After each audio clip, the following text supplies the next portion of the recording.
আসসালামু আলাইকুম বন্ধুরা, আজকে রেশমা কিচেনে লাউ, মিষ্টি লাউ, আলু আর চিংড়ি মাছ দিয়ে ঘন্ট বানাবো। কড়া বসিয়ে দিয়েছি, তেল দেবো, কড়া গরম হয়ে গেছে। পেঁয়াজ, রসুন থেঁতো করা দিলাম একটু। চিংড়ি মাছগুলোর মধ্যে দেবো।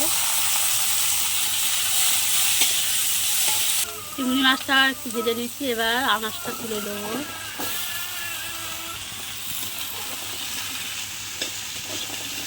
লবণ দিলাম, লঙ্কার গুঁড়ো, হলুদের গুঁড়ো,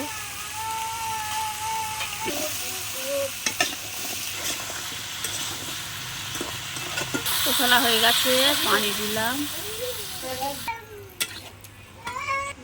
এখন ঢাকা দিয়ে রেখে দেবো।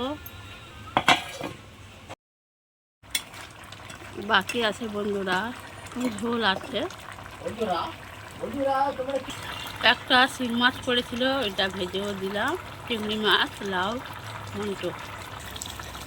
লাউয়ের ঘন্টটা হয়ে এসছে, আর একটু পরে নামিয়ে নেব। ঘন্ট হয়ে গেছে, নামিয়ে নেব।